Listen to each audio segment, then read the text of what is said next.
What's up, dude? Hey man, how are you?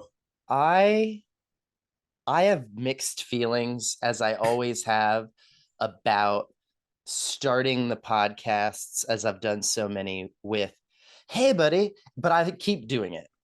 And it's we're talking before I hit record. That's true of every podcast that's ever been made. And I always do that kind of phony like what's up? And I think this is the first time I've ever like meta acknowledged it, and I think it's part of the fact that you're on the show Oh, I love that. I like that. You make me think outside the box, Graham. You're an outside the box fella. Thank you. So are you. I am very, very excited to talk to you. I have to give the background as I usually do, how I know the person. You are not a stranger to me. I've met a lot of new people on this show lately. It's been wonderful, but I love a good catch up. And you and I have not caught up in a long time. And we used to live together for like a Yes. while. Yeah, for like I think around 2 years, right? It Yeah, was a long time. that's right. In Silver Lake, with Mr. Joe Flanders, who's been on the show a couple of times. The three of Yes. us were roomies, and overall, I think pretty pleasant experience. I Yeah, can it was say good. It was for good. everybody listening, we can maybe we don't talk about it since Joe might hear this, but I'm kidding. I love you very much, Joe. We both do. But it was an interesting situation for me because I knew Joe from school. Joe Flanders and I were at school at the same time. In a very, I mean, we made movies together. We knew each other. We hung out. Uh, and when I moved to LA, I had plans to actually live with a different person completely. That's That right. person bailed, and then I went. It just so happened Joe and I both needed a place, and we were looking for places together, but we kept finding these three-person places that were like a better deal. And he said, I've got a third person. And I was super fucking scared to live with a total stranger that only Joe was vouching for. And I didn't know you at all. I never met you. I never really even heard your name a lot. It just we hadn't Yeah. crossed paths, even though we were actually on campus around the same time. Yeah, yeah. You were the first like stranger that I ever lived with. And I had the same feeling. I remember we met in like a Target or something, right? For some reason. I have no memory of that, but I believe you completely. I think I was like eating a pretzel in a Target or something. And like um but We might have been yeah, buying new that was stuff for the really place. Yeah. And we kind of leapt and let the net appear on that one. And I think it worked out pretty good. We had to share a bathroom and everything. it did. Yeah, yeah, yeah. And I think that you actually your higher standards of cleanliness, especially in the bathroom, I think really were helpful to me at that time. It was a growth period for me, and that was good. That's a really, really nice way of calling out how anal retentive I am about trying to keep my space tidy. And you're No, right. but no, but it was I remember you said this thing that I still think about this sometimes. You said you're like, I want my place to be like it should always be ready for my parents to come visit. It was something around that sentiment. Um, and it kind of I was like, yeah, I'm an adult. Like I'm a grown man. This should be a place where people can come and feel comfortable and safe, Right. right? Like there's not filth everywhere. It's a weird argument. You know what's crazy? And I don't want to get on too big of a tangent of people that don't aren't in the room with us, so to speak. But man, that comes from a very specific story. And what I used to say was, I want to live at a standard of cleanliness and kind of tidiness. So it's not have to be perfect all the time. I'm really not a compulsive person, but I want to get the call that my parents just landed at the airport, and I have that long to get in to where they can walk in the door That's and what it not was. be like, Yes. Jesus, is your life falling apart? Like it was such it seemed like just a reflection on like how well are you kind of keeping up the world around you. And I remember living in New York City after college. This is where that came from, where I came up with it. I was living with two guys, one of which went to school of the arts, the other didn't. But both of them, I went to like community theater with them in like middle school. I've known these boys a long time, and Yeah. I'm living with my, childhood buddies. And there were some small different kinds of disputes that are fun stories but not relevant about how we weren't kind of getting along clean wise. And we had kind of a meeting, a little round table. I'm like, all right, let's all get on the same page about what we're gonna do and keep it together. And this is a big apartment, it's like 6 people, and Wow. two of them are my best friends. That's like a commune at that point. 6 people. That's They called it the hostel because they rotated all the time. I was there for like a year, but my two buddies from when I was young, they were there for like, I don't know, 7 or 8 years or something, and so many different roommates over all this time. I was one of them, but one of the main ones was my buddy from childhood. And I said that, just kind of pulled it out my ass of like, let me give an example of what I'm talking about. mhm. I don't know how else to put, like, how do we judge what's clean, what's not clean to me or you? This is where I'm at. I want to live in an apartment, blah, blah, blah. Parents are at the airport, they're on the way. We can get it together in that time, whether that's 30 minutes to an hour. And my buddy from childhood, he goes, oh, no. That was his reaction to the whole thing. He was like, not trying to live under that fucking pressure all the time. Are you kidding me? What is this, like a nightmare you're describing? And I was like, That was too much, because when you put it that way, I'm like, that is a completely reasonable, like, to argue that would just reveal like what an animal I am. It's like that's an inarguable, like, that's why point of people view. don't like me, Graham, is because that's what I present on a regular basis. And they're forced to reckon with the fact that they're like, no, I choose not that life. I don't have to do that. So Love that. you should No. probably find another place because we're on the lease. And I'm like, that's a really good point. uh, this may not be a good fit, but I'm glad that my one of my future roommates was you, and you took that notion very well. Oh, yeah, no, it was good. And I yeah, I really did. I really did enjoy our time together. And that apartment was awesome. The Yeah, parties that were great, the space was great. That I have really, really fond memories of that, my time in LA in that space. me too. Absolutely. That was like my first apartment in LA, really. And you and Joe Right. were great roommates to have in that way as it relates to moving to Los Angeles, because it felt very like older brother. I mean, Joe's like 20 minutes older than me. You're just like a couple years older than me.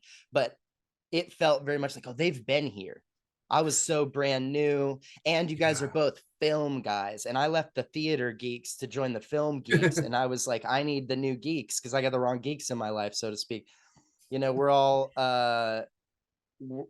into a certain kind of thing out here that I think was really necessary for me, even though you guys were doing very different things. It felt like when I came home and I was like, man, on set, blah, blah, blah, that like felt not foreign to the people I was talking to who were like having a play reading or something that wasn't quite that visceral. Again, it was helpful for me too. Oh, awesome. Good. Where are you from, Graham Bolin? I'm from my dad was in the Air Force. So we moved around all over the place. So when I was a kid, I lived in like some really boring places, like not fun parts of Texas, um, Georgia, Abilene. I'm sure you know where Abilene I is. do know where Abilene is. I have quite a bit of family there. Oh, well, so no shade to Abilene, but Oh, um, it's the slowest, most boring place I can imagine. yeah. It's more boring than Waco. Well, People ret- Waco, People retire from Waco where things are too crazy and they go to Abilene. I Yeah. did not know that. I did not Oh, know there for was a sure. Got line. to get out of the big city. But we lived in a lot of small places like that, but we also like we lived in Pakistan for a year. We Oh lived in shit. Alaska. We lived in Hawaii for a little bit. So it was cool. There was like some adventure. And then my dad retired in North Carolina. So I tell people I'm from North Carolina because I don't want to be that person who's like, well, actually, so I'm Right. just like I'm from North Carolina, but When how old are you when you finally settle in the States and stop moving around? I was 14 when we moved to Rocky Mount. Okay. Yeah. That's man, yeah, it's really both. I sympathize with your like where are you from being gray and then keeping it simple, because it's like before 14 there's so much memory time. That's a lot of remembering growing up, but also 14 to 18 is a lot of your childhood in a way because it's Yeah. so big. And that's where I really do consider myself to be from North Carolina, and that Right. like that's where I became who I am. Like those years, especially Exactly. staying there for college, between like 14 and 22, that's when you are concretizing, you know? I like that word a lot. I don't know that I've heard of that recently. Concretizing is fucking great. I'll write that down. Um, I have to ask then, is it just the sweet ass discount that sends you to School of the Arts, or were you looking at like leaving the neighborhood? That's a good question. I wanted to go to NYU. I wanted to go to UCLA, to USC. I wanted that like Steven Spielberg fucking either the LA Steven Spielberg George Lucas thing or the New York like Jim Jarmusch, John Waters avant-garde whatever thing, you know? Either. One of the Those are two. not fucking at all. You're like, I don't care if people are like shitting on each other in the woods or if we're fighting aliens in space for $1 billion. Sign me up, baby. Well, it's funny you bring that up, yeah, because they're completely different. And I think when I was a kid, I just wanted something that was like, I wanted to get out and I Yeah. wanted to go somewhere that I thought was going to be cool. For lack of a better word, word means like nothing, but it means like everything when you're 15. And I wanted a pathway that I could like, I think that I could emulate, I guess, in a way. I can't explain it because you're right. As soon as I said that, I was like, those are two completely different spaces. Like, why would I not have picked a side? You know? Well, Um, what they have in common is they are significant. They are assigned value by people across the field. Like even someone who makes a John Waters style movie, John Waters, I'm sure has a great opinion on Steven Spielberg. And I'm sure Steven Spielberg has a fucking great opinion on John Waters and Robert Rodriguez or Kevin Smith, or I mean anybody who's yeah. making these movies that get everybody's attention and are inarguably a good movie, a good piece of film.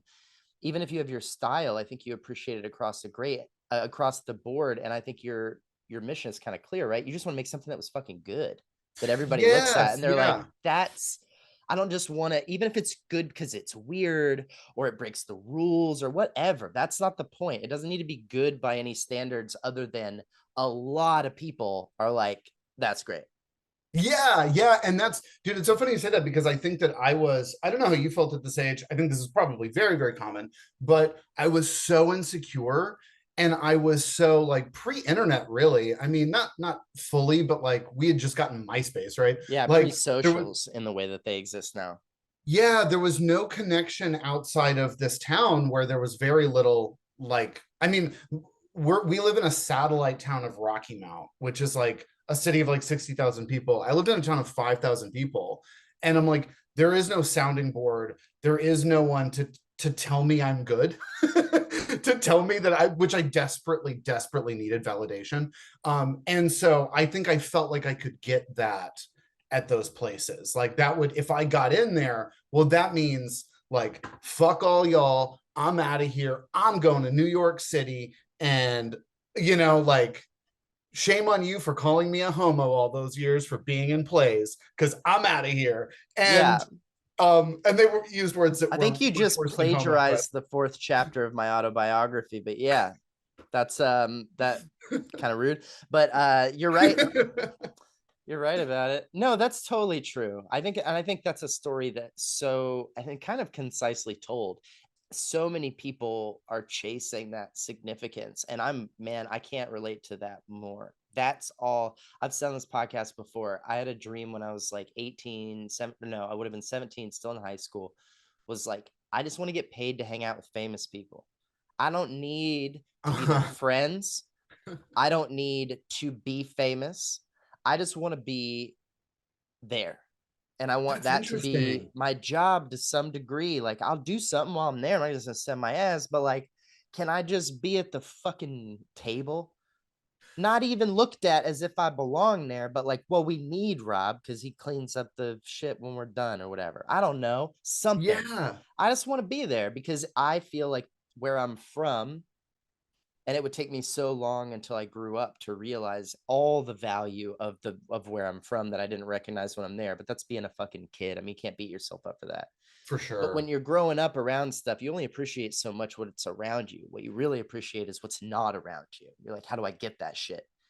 I Hmm. totally, I think I'm with you. I was chasing significance, even if it was aimless and unfocused. And when you look at School of the Arts, even though it's a conservatory, even though it's a very focused thing, you're like, but there is significance there. There Yes. is credibility. There is, look, they learned their thing and they went out and did those things. And I like those things. So fucking you teach me what you taught them, and then I'm going to do shit and it's going to be good.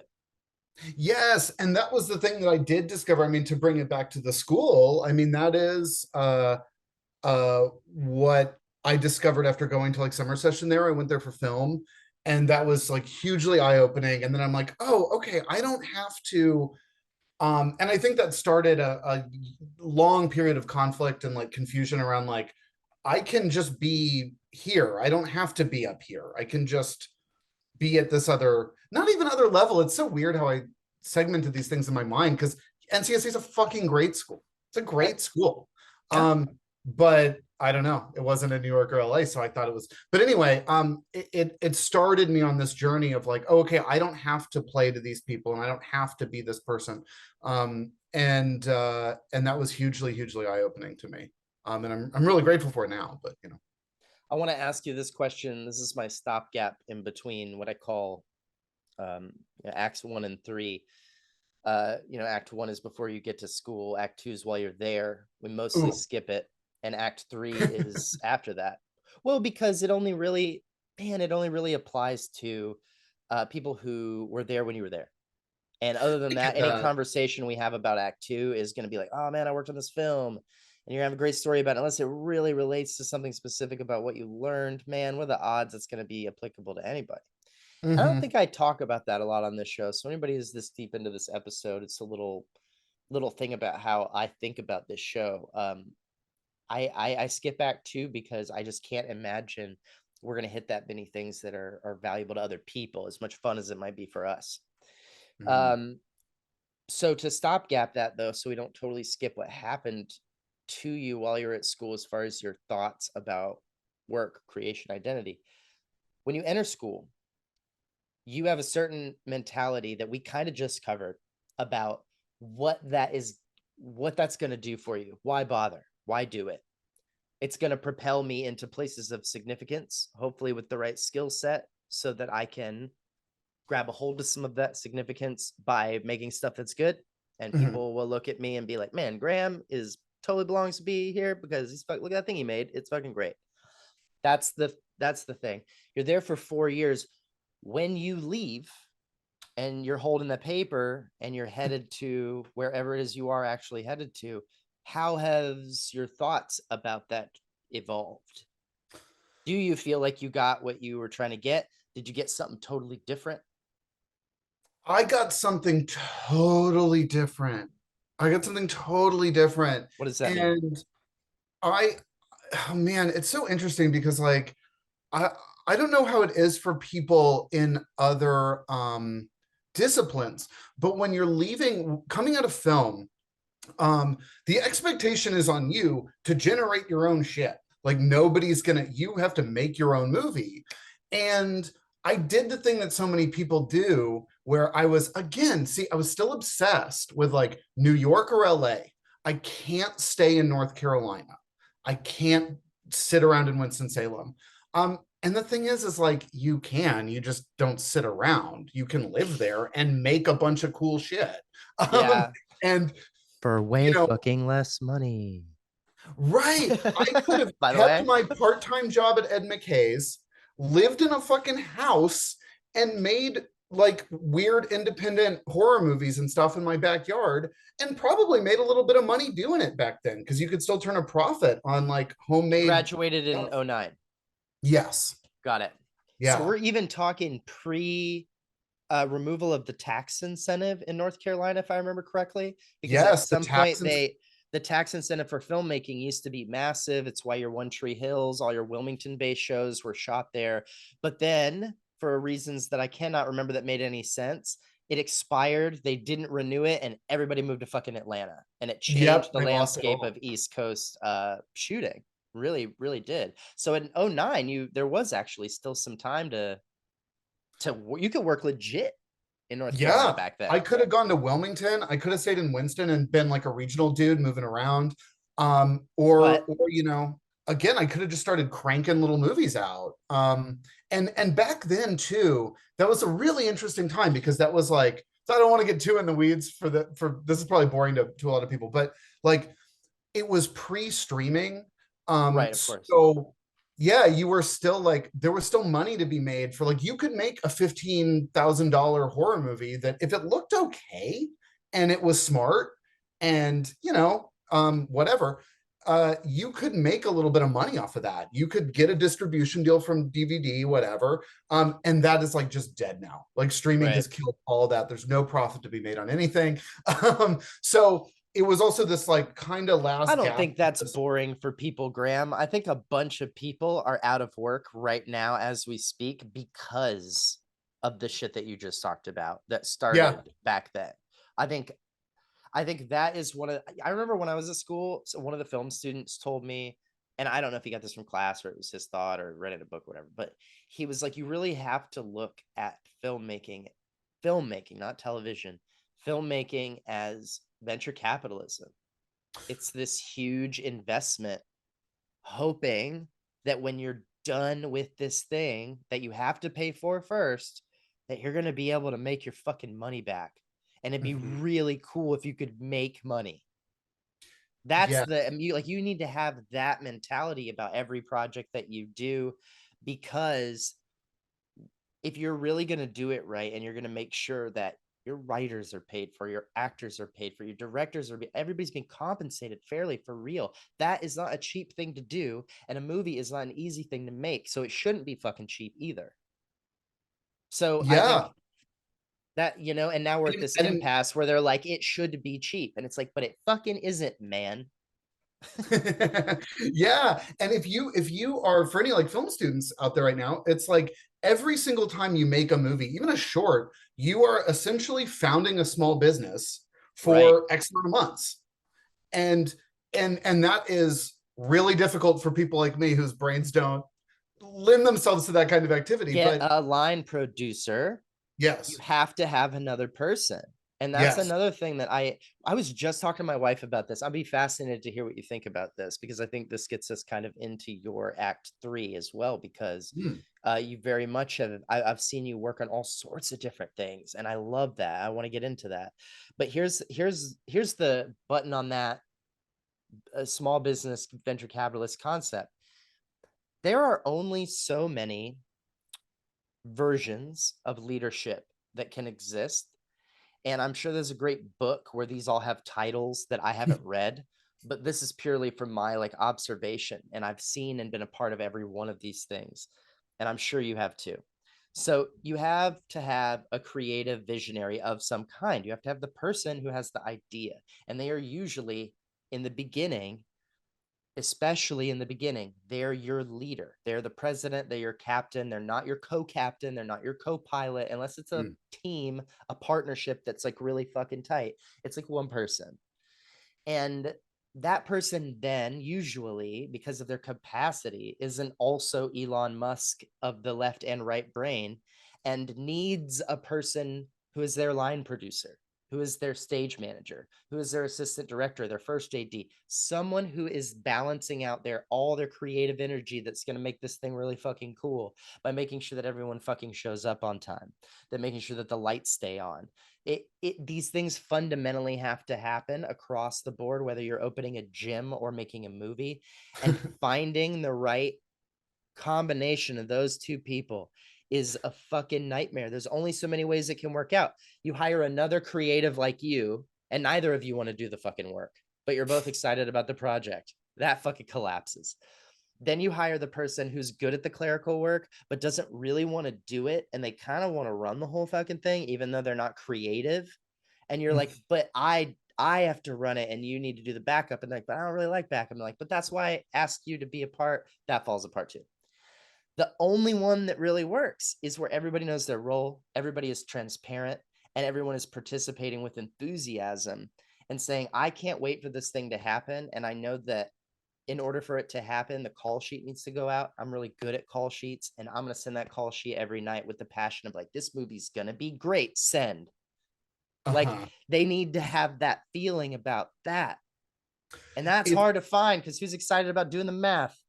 I know it's in the landscape of egos, the most difficult one to find is the one that is like, I am creatively minded and ambitious, but I also understand that that's not me.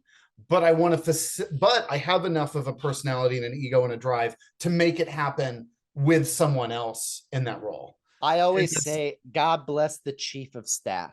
oh God, If you yeah, know yeah. anything about the executive branch of the US government and how the presidency really works, the chief of staff gets no credit and they do everything and they make sure that he doesn't fall down the steps so many fucking times. Oh, poor They're poor Biden. they're so hard to find. Yeah, They're so so hard. hard to find because who wants to work that hard on the not fun stuff? Hmm. Like Absolutely. Yeah, nobody. And when you yeah, find that person, you pay them double. For real. For real. yeah. You have to make sure that they get a piece of the thing. Because you people like you and I, Graham, we can't do anything without them. Am I wrong? 100% true. And I learned that the hard way. The thing you described of like having like just two creatives, it doesn't, it falls apart every time, like you said. Yeah. And it breaks your heart because you usually pick that person because you're so fucking both in love with the thing. And you're like, we both love Yeah. the thing so much. We want to make the thing work so bad. And then before you know it, you're like, we need a third person. Because we're just both very excited about doing all the stuff on the right side of the room. And no one's touched the mess on the left side of the room. Like, that's kind of why there's two of us, but we've Yeah. both been hanging out over here. We're like, I guess we got to get somebody in here to do the left side stuff. Yeah. You can't What both day be is it? scared.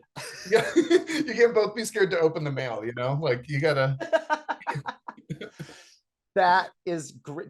Is that all you? Because that's a great line. You can't both be scared to open the mail. That is me, I believe. Yeah, that's me. Write it down, Unless folks.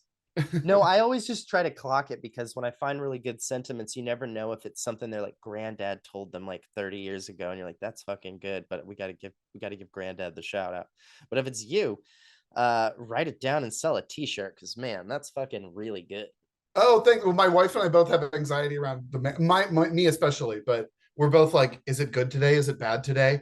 And one of us just has to push through and open that mailbox up, you know, and like get in there. So it's tough.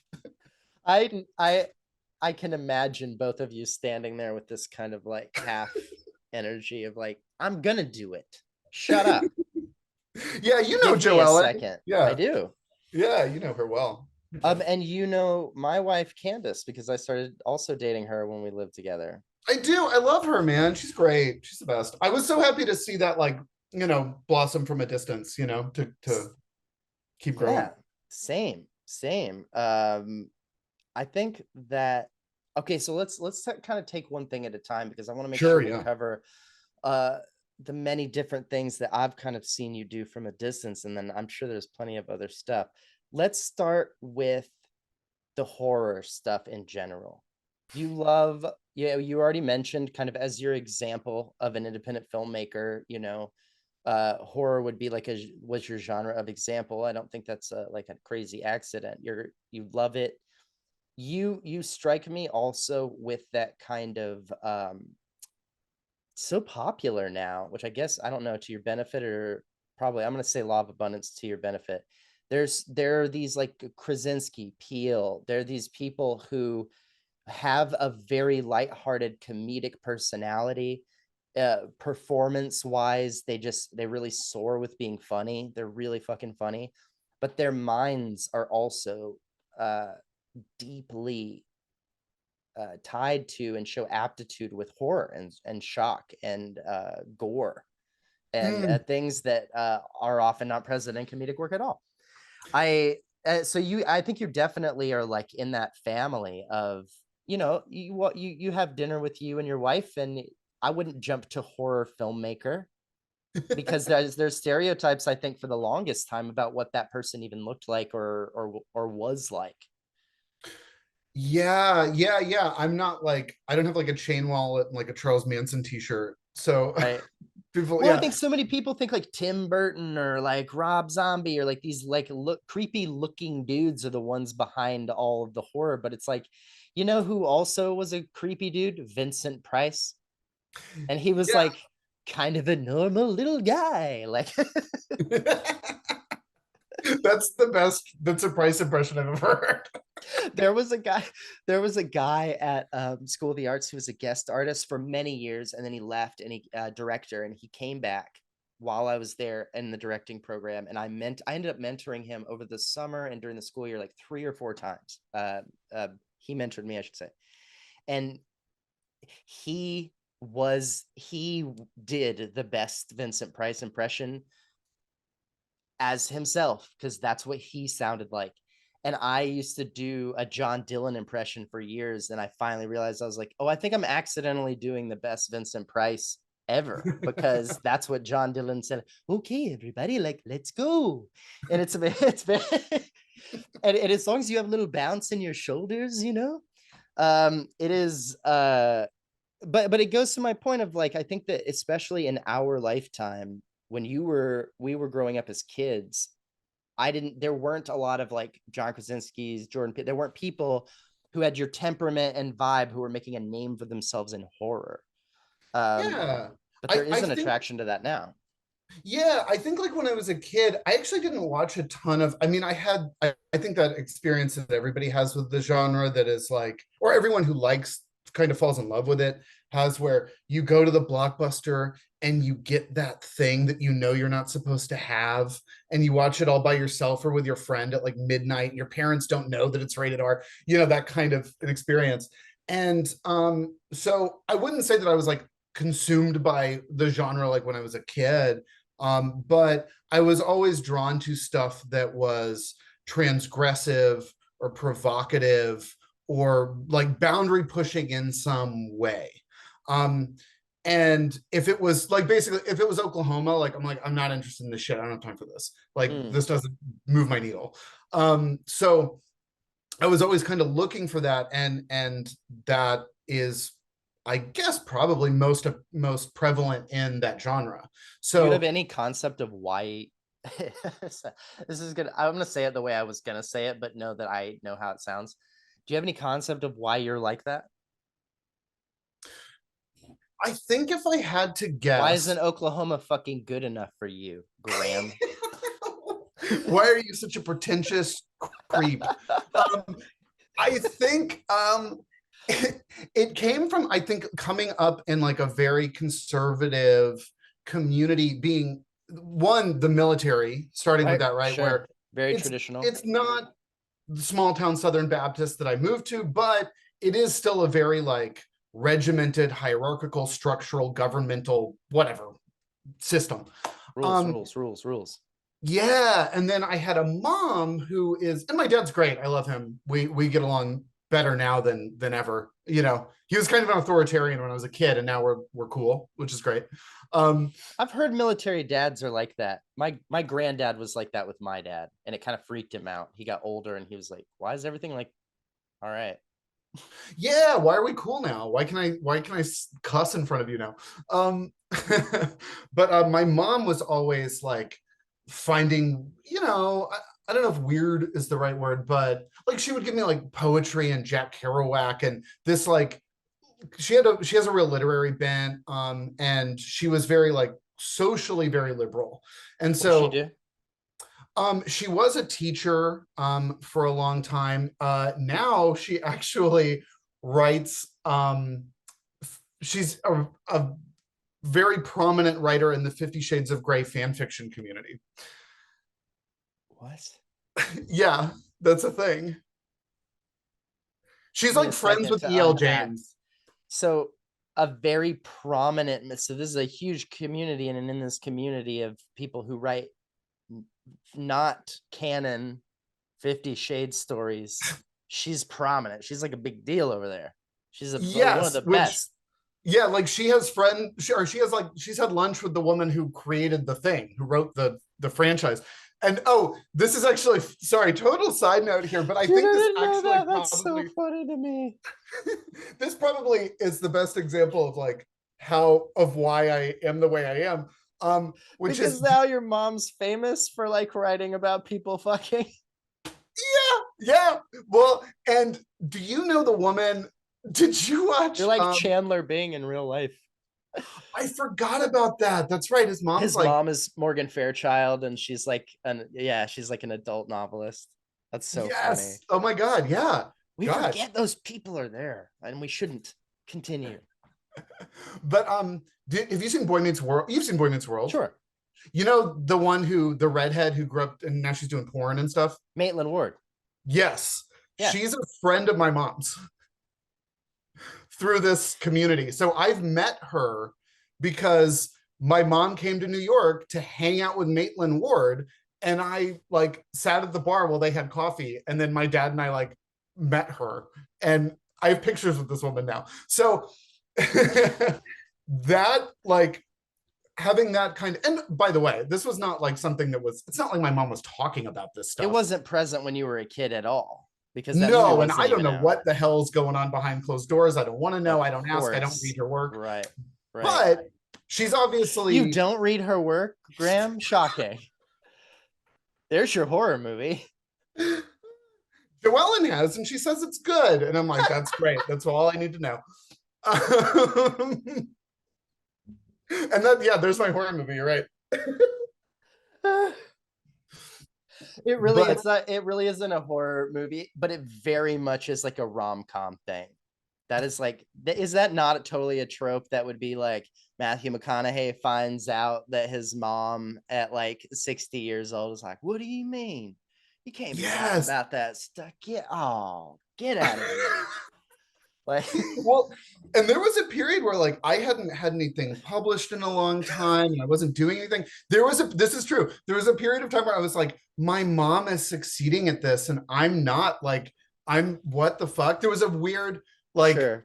internal conflict of like, what am I doing? And So that's a movie. you tried your hand at 50 Shades fan fiction because clearly genetically there's an aptitude that, or am I giving you this idea? Graham, catch up. But but no, I think so. Clearly, she's like a very free spirited person, right? And so that's where I think having that I was always sort of in this position of like, fuck you. I'm not gonna play to this whatever rule it was. I was upset over it. Whatever authority figure was in front of me, I was upset about it. We're not And going so to take it. yeah, I wanted to always Whatever it is. Not yes. fucking taking it. So, Mm-hmm. Yeah, yeah. 100%. So that makes a lot of sense to me in the horror world, and I saw pieces of you working on different things when we lived together, things that you were working on with Joe, and I was in a thing once, Yeah. right? Did we do a thing where we shot it at the apartment? Yeah. It was Neckbeard for the Neckening. I You were didn't very funny even in that. get it. I didn't even like when you explained the whole thing to me, like, no, it's this kind of meme where they have the thing with the hat. And I was like, I don't, what do you need me to do? And they're like, we just hold this bong and be frustrated with your roommates. And I was like, yeah, I know how to do that. I'll You're like, you mean practice. yeah. Uh, Oh, is it 2 p.m. on a Tuesday? Like, yeah, I can do this. yeah, I'll rehearse it every day until we shoot. I can be mad at them. um, oh shit. That's so funny. Let's say because I know we only have so much time, but let's talk about this country music thing, man. Oh, yeah, that was like a COVID thing where I was like and that was COVID. I don't know how you dealt with this, but that was a big turning point for me creatively in general because like Mm. all of a sudden movies weren't happening and couldn't happen. And so I started to explore this other stuff and I was like, oh, I really like this. And weirdly, uh sorry, am I being too like off course? I'm like No? going off on. So I think that was like this eye-opening moment of like, I've been really trying to go into the front door of Hollywood. And I was like, I'm going to be the screenwriter and I'm going to do what they need me to do. I'm going to Right. be that guy. I'm going to write Chase the that next. significance, baby. Yes. Yeah. That validation. I'm going to write the next Annabelle movie. And then everyone will be like, oh, you're, whatever. There You're he smart. is. There Yeah. he is. We found him. Guys, he's here. Well, funny. You say that. My mentor at NCSA, Wayne Crawford, used to tell me, he's like, never quit, because eventually they're going to turn around and need someone, and you'll be the only one left. Mm. And I'm like, backhanded, great advice. Like, Hey, hey, I know you're gonna want to quit, but even if you sink to the bottom of the barrel, stay down there, baby, because they gotta scrape that bitch out one day.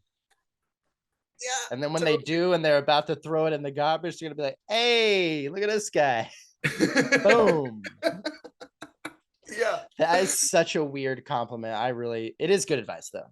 It is It is good, good yeah, but advice. it wasn't like never give up because you're so smart. It's like never give up because one day, you'll just have held on longer. It'll be you. Um, but yeah, so I started to explore other stuff just because I constantly have to be like generating something, Right. um, and for good and for bad.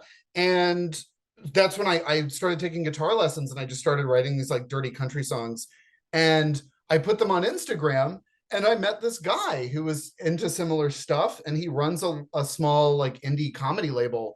And I ended up like recording an album during quarantine and putting it out with Half Cashed Bowl Records is the name of the Half company. cashed bolt. Yeah, That sounds like a drug reference. I love it. I think it might be. I think it might be. And the album is called Truckin' and Cuckin'. And I put out some other stuff Right. with him too, but yeah. So what are you still, is that something you're still pushing on, still working on, or is it just, is that was a quarantine thing, one and done, or however No, I'm many still and done? doing it. I've fallen away from it a little bit because I get distracted and I have trouble focusing on one thing for very long. But Sure, I can relate. but I have another song coming out here soon, like a single from them. So it's like in fits and starts, still ongoing. Right. Yeah. Um how, so wait, also tell me a little bit about the journey, because like you moved out in 2018, Yeah. something like that, 2018, and uh but you moved to another place in LA, but you don't live in LA anymore. No, we're in New York now. We moved after we left Silver Lake with you guys. We moved to Mar Vista, Okay. and we got married there. And then from there, COVID hit like almost right after, like a few months after. And then yeah, I think we just got really stir crazy, stuck in this Mm. apartment and feeling a little stuck in LA. Because again, the movie stuff had I'm like, what am I doing Yeah, here? what are we What am I doing? pursuing? And that city is such a place where like if you're not doing the thing, you're like, what? Well, at least for me, I was like, if I'm not doing or at least pursuing the thing, what am I doing here?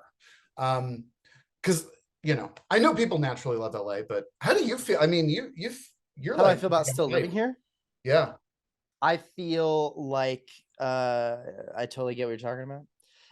I think any city that is this expensive to live in, let's just keep it super simple and talk about how fucking much money it costs. yeah. Um, we've lived all over the country. We're very aware of what this much money is going to get you in a different place. That sucks because you spend a lot of time being like, fuck, why are we here? Um, but when you live in one of the most expensive places in the world, if you live in London, if you live in New York, if you live in LA, San Francisco, um, you're paying extra to be near those things. Yeah. That's how it works. This is simple. That's how, and this is going to sound super condescending, and I really don't mean it this way, but that's how property value works. That's just how it works. We pay for what we're near. Right. because it costs money to get nearer to things. Super simple. I don't resent the fact that it is expensive to live near these things that don't exist anywhere else in the world. Hollywood, love it or hate it, Mhm. both. Let's be honest, most of us, both. It's not anywhere else, bitch. It just ain't nowhere else. It just isn't. And whether it's on or off or striking or working or whatever the fuck is going on, just, and this is what COVID maybe taught me more than anything. Even when I was like, maybe Hollywood's got naive, and we all deserve to be because we didn't know any fucking better. But Yeah, I was watching, like, especially because I was running a comedy club during the pandemic, that's and right. Oh my God. so I'm literally watching Joe Rogan move to Austin, Tom Segura and Christina P move to Austin, not just move, bring their empires that they've built over here, invest in the local economy. The mothership, the new club that Joe runs, is open there now. It looks like the coolest fucking thing ever. But I was watching that happen and I'm like, man, this might be, maybe we have finally a Hollywood too. That's not Uh-huh. Atlanta. It's a very different kind of thing where not just we make things, but then we fly back to LA. Maybe the celebrities, the famous people who bring the cachet of Hollywood, uh, that brings the money. Cachet brings the money, and if they bring the cachet, it's always been Austin. I grew up there. It's always been a town that people are like, we're the next Hollywood. We're the next this. We're gonna build a movie studio. We're gonna be the comedy capital. We're gonna be the this, and they never fucking happened. I watched it happen for 25 years while I lived there. They never did it. They never became anything other than the live music capital. It's like their thing, and they have some competition with like Nashville anyway. So Yeah. really, this was like, oh shit, the most famous comedian and podcaster in the world isn't just buying a house here. He is moving his life here. He is moving his work here. That's a big fucking deal. And he's not coming by himself. And so I really thought the second wave was going to happen, and it didn't. It's this tiny little extra blip that's over there now. And it's cool, but it's very stand up focused. It's very podcast focused. Like James Vanderbeek, someone that I worked with once, who I like kept in touch with after we worked together. Super fucking nice guy. Love him. That's awesome. He lives there. He doesn't exactly produce the volume that he used to. So it's like people like that are retiring there. Like Mhm. that's cool, but it's not ever going to be Hollywood. Nothing else ever is. And I think COVID taught me that more Yeah. than anything. And so if I want to be around the kind of stuff that I want to be around, just to be around, I like to be around it. I like it. I like to know that it's happening around me. I see a premiere for a movie that I think is really cool, and it's like fucking 10 minutes from my house. Like knowing that is cool to me still after all this time. When that wears off, it won't be worth paying for. That's definitely not what I'm paying for. But the other thing that's big to me, dude, and this is different. My wife's whole family lives here. All of Oh, them. that's huge. Like mom, dad, brother, cousins, uncles, everybody is LA. She has a few people like as other places, but not like my situation where they're kind of scattered and a little bit in Texas. It's like, no, they're all available for dinner next week.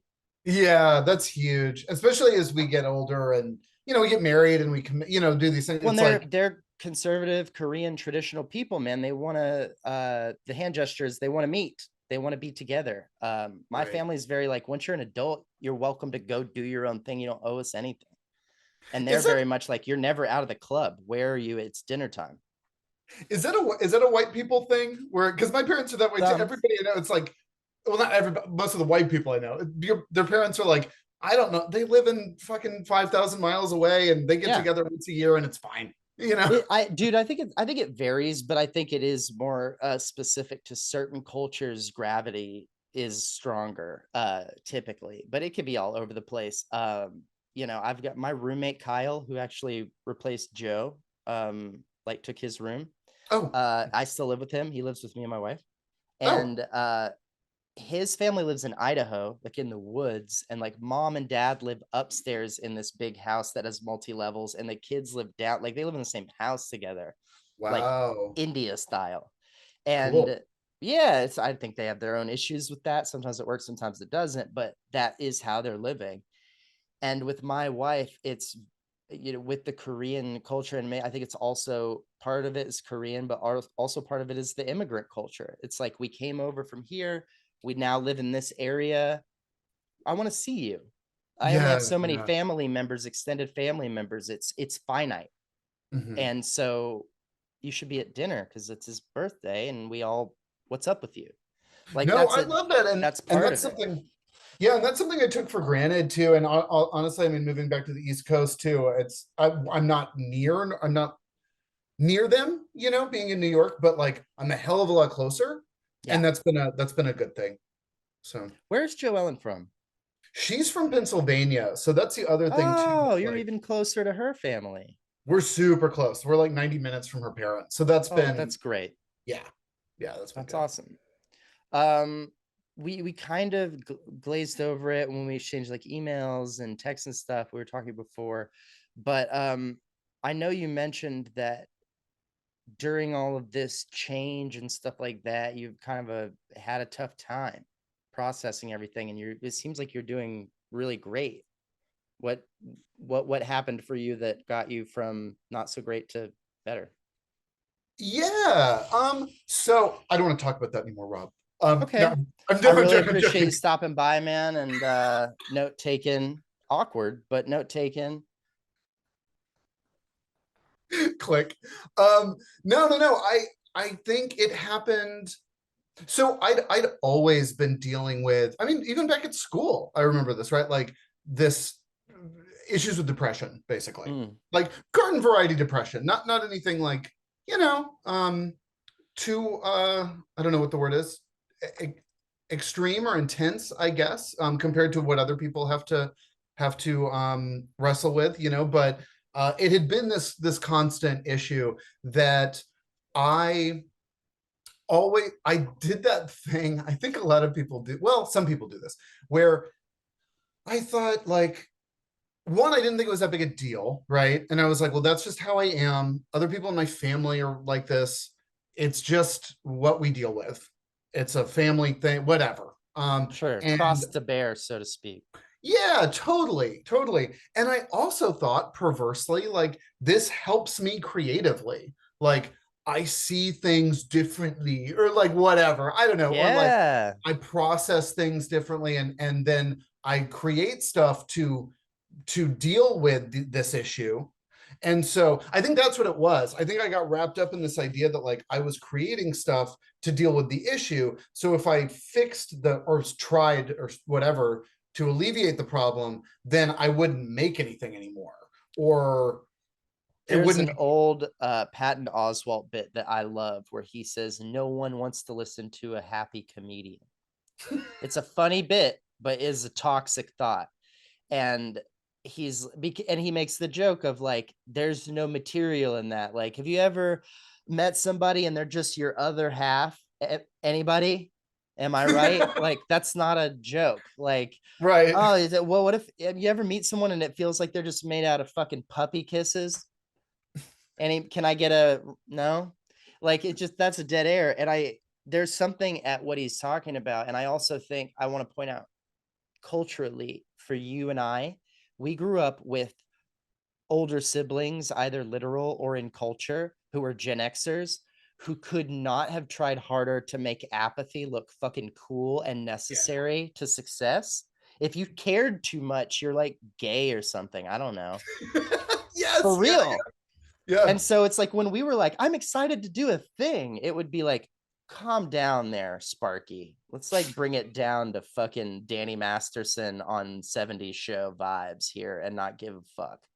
And Yeah. it sounds cool on TV, but man, it gets into your head and I think that's also part of what's at play of not addressing it. Yes. Yes. It's like it's not cool to care.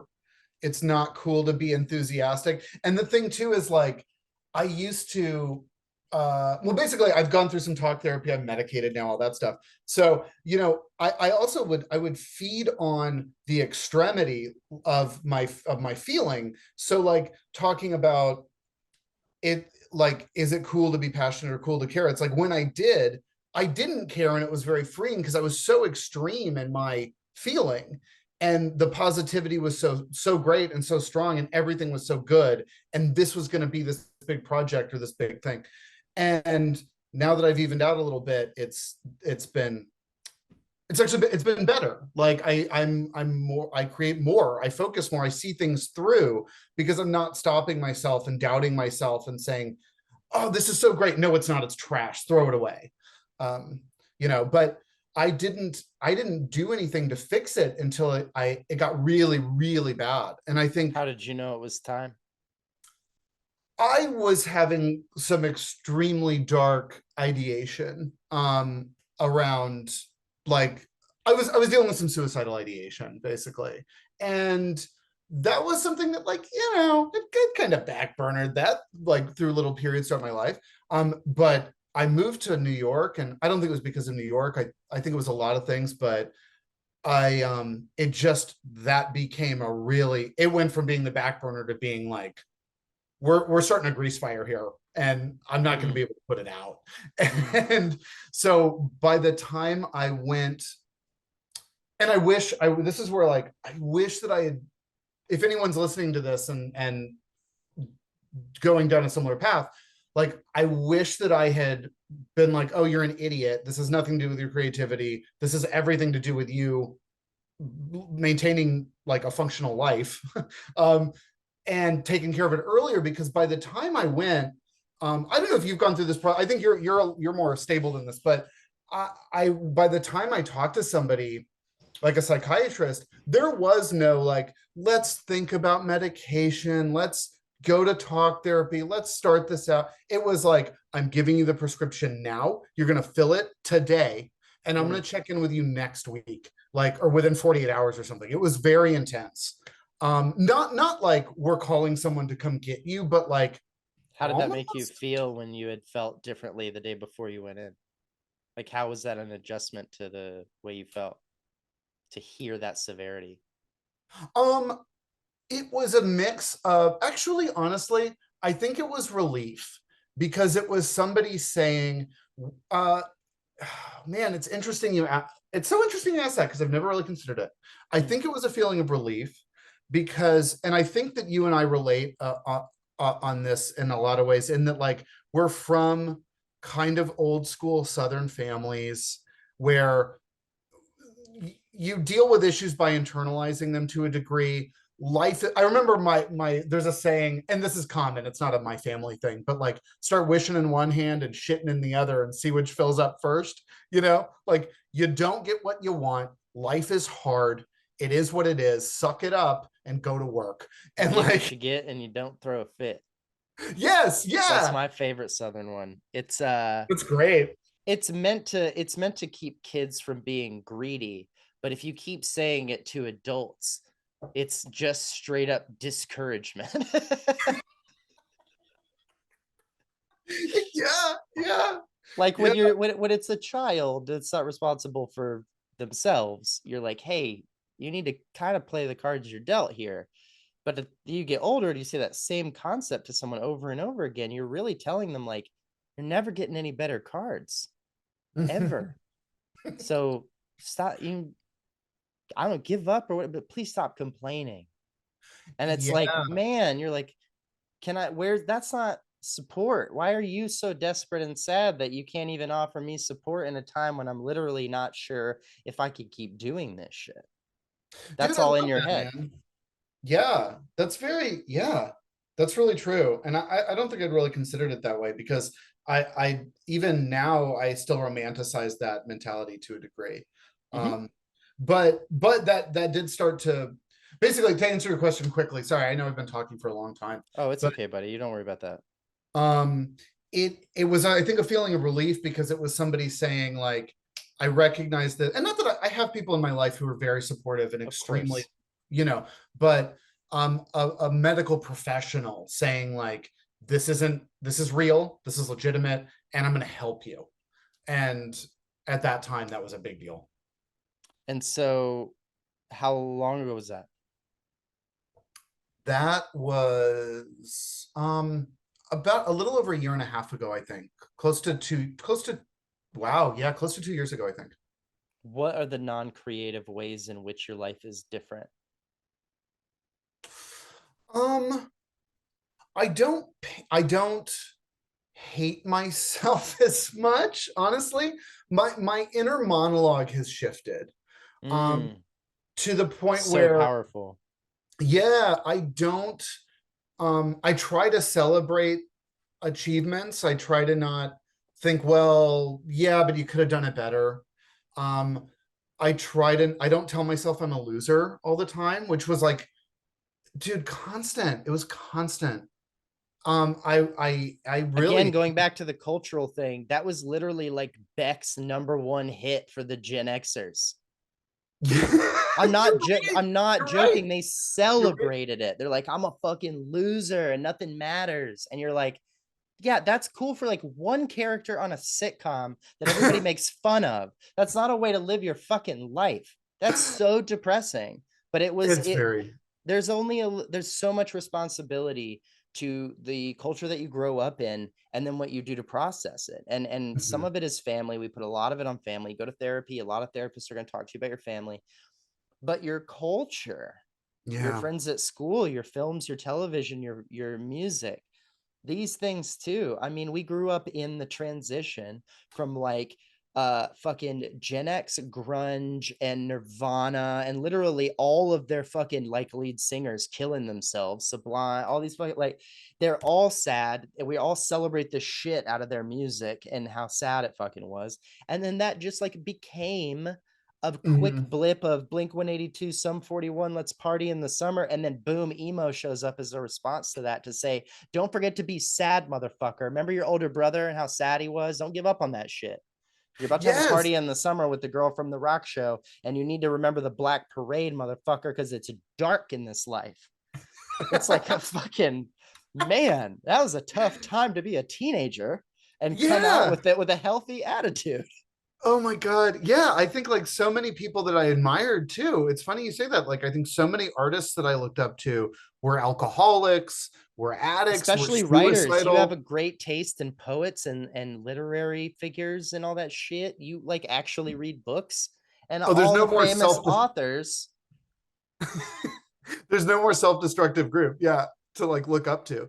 Um and yeah, so I mean, I think like and it's such a weird place to be where you're constantly there's this constant internal push and pull of like I'm where you have this massive ego, right? We all do because we're like what I have something of value and I'm an artist and I'm a creator and I'm gonna blah blah blah whatever. And then the other half of you is like you're a loser. You can't even work in a gas station because you're so incompetent. You're a fucking idiot. And to top it off, you're mean and rude and people don't like you. You know? And it's just like And you're like, that last few things does feel true based on the way you're talking to me now. everyone listening to this is like, yeah.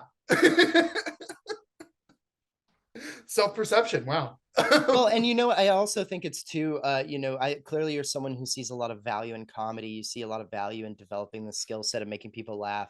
And that whole world is drenched in, and I'm not even getting into mental health issues with comedians. That's not even the thing I want to bring up. That's not my point right now. I want to make that Sure. clear. But I do want to point out that especially like uh, a lot of British humor, a lot of pockets of humor are based on self-deprecation, and it starts to feel like if you really think too much of yourself, you might lose your sense of humor because the people who think they're great are the ones we make fun of. They're not funny. Yes. Oh my God. Yes. 100%. Yeah. And so your Yeah. brain is like, well, I care more about being funny than maybe anything else because that seems to be the thing people find the most value in me. Because hell, even if I'm a fucking loser, at least I make people laugh at dinner, you know? Like, and you Dude. get in your head about that, and you're like, I remember the other thing I just processed this, dude, and I'm sure you dealt with the same shit. I thought really about how supportive my parents were growing up because I've always been grateful for that. I've never been unaware of it. I know a lot of other people have struggled with that, and I have areas like when I want to go to school of the arts and borrow a bunch of money from the government on an arts degree and not have the full support of my parents. But like, there for the most part, when I was like, I just want to find something that makes me happy, they were like, "Do it, kid. Don't get trapped in jobs you don't like. You like Awesome. keep going after your shit." Yeah, it's really good. But there was one super unhelpful thing that happened, especially on my dad's side of the family, and my dad was super guilty of doing it to me. And it's not his fault because everybody taught him this. You're kind of never allowed to even verbalize your own accomplishments or achievements ever. It is like sit down, be humble, impress everybody, do amazing shit, be the best, and never acknowledge it. I mean, to yourself. Don't get in your own head. And I remember when I was a kid, I would get compliments on projects, or I was funny in a school play, or I did a thing. And they'd be like, yeah, you're so good. You're so talented. You're so funny. You're so smart. You're so cute. All these compliments. Boom, boom, boom, boom, boom. And I'm like, wow, I am. And they're like, calm down. And I'm Yeah. like, but you just fucking said I'm all these things. And they're like, you are. And I'm like, I'm cute. And they're like, you need to cool it, man. Stop saying shit like that. And I'm so confused. And I think that that is a really, really big part of, and I've only recently kind of figured out that that was at play. And so I grew up with this twisted, like rebellious arrogance of like, fuck my parents tell me not to like myself. They're telling me I'm great. I'm going to believe them. A weird argument to have in your own head. But then it came off as like almost false confidence. And I spent my early 20s, I think mostly, and maybe into my mid 20s, kind of trying to meld real legitimate confidence based in what I'd done or what I could do, or what I thought had value in me for real and authentic way, with what I'd been pretending to be for a very long time. That's so interesting, man, and deeply relatable because this chair is very squeaky. I hope it doesn't ruin the I recording. can But barely hear it. oh, good, okay. But it's like when you're young, going to school, coming out of school, any school like ours, but or if you don't or can't or whatever, go to school, whatever. When you're a young artist, I feel like it's all smoke and mirrors. It's all false confidence. It's because it's like you're imagining that you can be this thing that is hard to do and scary and weird and different. And so I totally remember feeling like I'm a yeah, it's all fake. It's all fake, but it has to exist or you won't be able to. I remember I remember talking to, do you remember EJ Cantu? Yeah. Yeah. He I don't married Kay. No. Oh, uh EJ Cantu. I'm thinking of EG Garcia. EJ Cantu. Yes. Film school. Got it. yeah, I went to high school with that dude. I've known him a Oh, long I didn't time. know that. So I don't think he would this I'm not saying anything bad about him. I don't think he would mind me saying this, but I had this conversation with him when we were real young. We were like teenagers, and he was talking about auditioning for stuff, like for school and for local plays and things like that. And he was like, when I go in there, I know I'm gonna get it. And the thing is, he was right. He was like incredibly talented. He is incredibly talented. And I was like, that's kind of arrogant, man. I was like very judgy of him, Yeah. because at the same time I was like telling myself the opposite, so I hated that he was able to feel this way too. Right. um and he was like, well, if I don't feel that way, then why am I going in? Like, Dude. there's no reason to do it if you're not, that's the only way it's going to happen. And and it's so true, man. Like, this 19-year-old kid like knew this intangible thing that it's yeah. Yeah. I think that that's something that I definitely, and I have talked to Brandon about this before on the show. It's a personal journey for me. And I wish everybody luck on their journey, because I don't know what everybody's path to this is, but I think it's so important. You have to believe in what you're Yeah. doing. And I don't care if you're an artist or not. Like, you have to believe in what you're doing. You shouldn't be doing stuff you don't believe in at all, ever, Yeah. any of it. Like, I think that's dumb. And if you can afford to live and not do anything that you don't believe in, do that. You know, life, and especially in this country, doesn't always make that easy. Sometimes we can't afford to make that choice, and I want to make that clear. That's why I leave that caveat. But no, don't take, I just talked to somebody else about this. Sierra Payton was here. I And I was love her, dude. She's so cool, She's the man. best. And I was just talking to her yesterday and we agreed. It's just like, just don't. Like, if you don't agree with it, if you don't believe in it for real, and you can afford to make that choice, it shouldn't even be a choice. Mhm. Um, and I think that that's a problem that we have all the time is because we let other people tell us that something is important, or we let other people tell us that something should have value to us, or we should care about a thing and be open to that, hear people out. I'm not saying like I don't want to cancel every political movement in the world at the same time.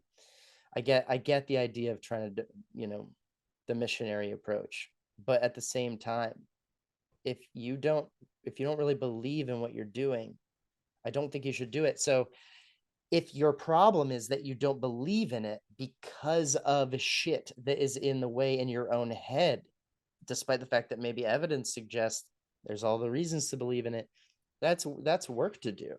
There's nothing wrong with Mhm. doing that work. There's nothing wrong with admitting that that work is to be done. I chose a kind of fake it till you make it approach, which is only so helpful for so long, and then you have to kind of stop doing that shit. But in the beginning, that's a kind of way to kickstart it. Just pretend you're as cool and capable of shit as you think you are for a while. Act that role out so you see what it's like, and try to bring as much of your authentic self to that as you possibly can. Yeah. Just pretend that you believe in yourself. But if that starts to feel like a hollow mask behind which you do not at all believe in yourself for real and it's just fake every day, well, then you need to reassess. Yeah, dude, There's a lot of 100%. paths to it. Yeah, and that was something that like hugely, I mean, bringing this up to like where I'm at now. Um, uh, he said self-obsessively. This I episode is about you. You're in the title. It's okay.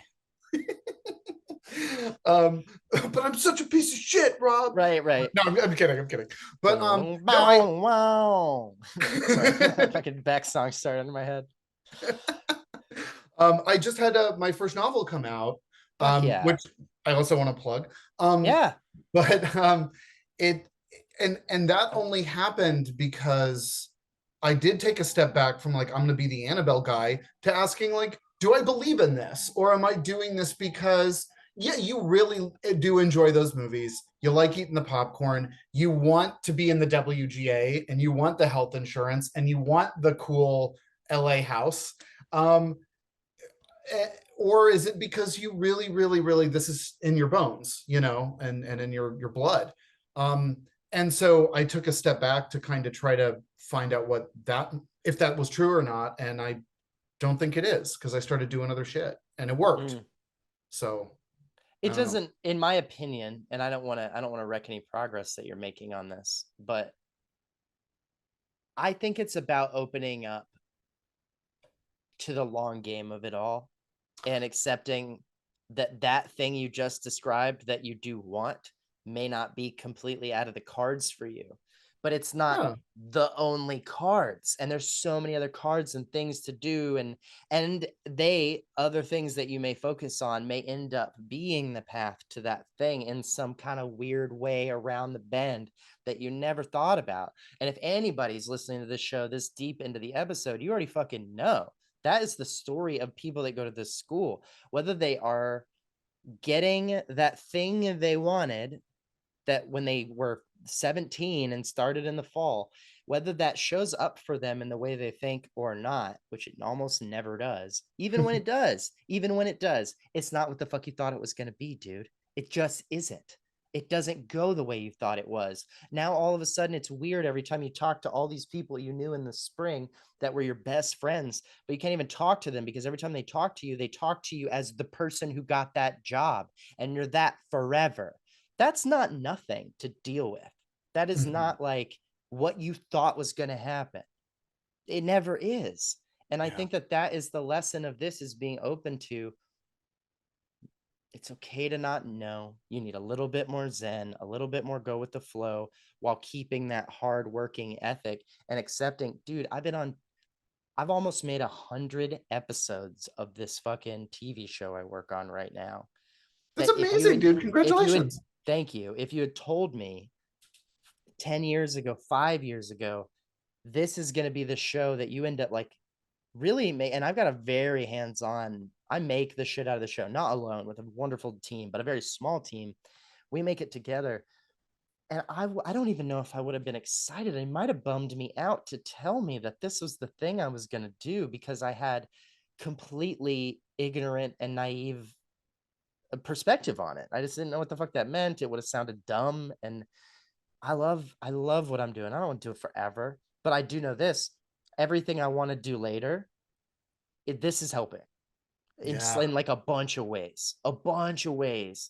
And I know you're in the same space, which is like, dude, even if you end up going back to write and put yourself to the grindstone of doing the Annabelle movie, of doing any, whatever your thing ends up being Mm. in that realm, even the fucking country music guy you made up is going to be a part of what informs the work that you do over there. Like, it is all connected in our head as artists. You're drawing from all the water lilies, Monet, always, for real.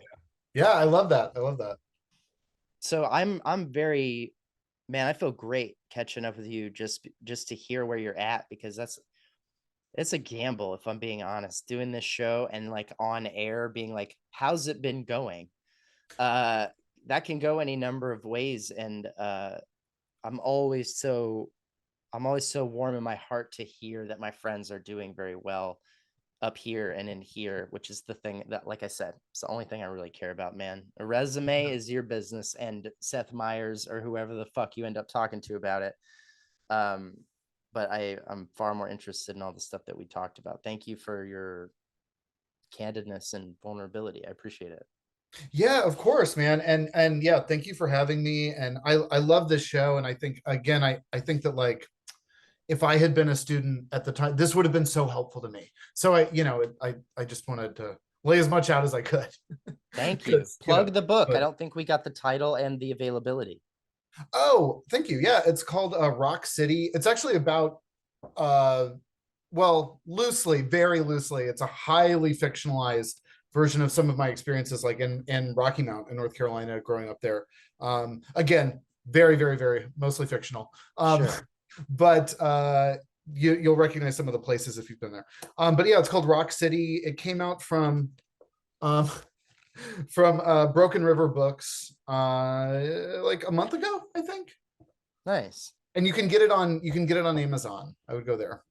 Have you laid down the audiobook yet? No, Ooh. I Can I haven't. ask you an honest question? Would you do it, or would you hire somebody that you really like their voice, like some actor friend of yours who you're like, they're fucking cool, I like them? I don't Or would know. you do it? You have a great voice. I would totally listen to you read me a book. Oh, thanks. Then I might. I might. With that endorsement, yeah, I might. It's I just always think it's a great addition. I know it's super time consuming, and to really do it right is not cheap usually, and all that. But I know it goes a really long way towards man, there's some of us. I'm a big audiobook guy in particular, because I have trouble with the way my ADD works and some of my processing, that I don't do well on long texts. I lose track, I get distracted, it kind of goes off. So if I can get it almost in podcast form, that's like the easiest way for me to digest it. So I always root for that, especially with young writers, if you can. Um, because it goes a long way to getting that to a lot more people. And I think especially now, dude, we are we are such a we're such a listening Mhm. society and culture, so much more. And it sucks, because man, I really want to write a book about this. I really think that I'm going to write a book about At the Elephants at some point. Of course still don't know really what it's going to be about, but I'm like, I'm torn, because like, do you make an audio book about a podcast? You don't do that, right? You can. There's no rules, baby. It's Right? We're writing it ourselves, motherfucker. Um, Thanks, dude. I really, really yeah, thank you, appreciate man. this. And this was super fun. And you should come back on soon, and we should talk about more shit. I would love that, man. Anytime. Let me know.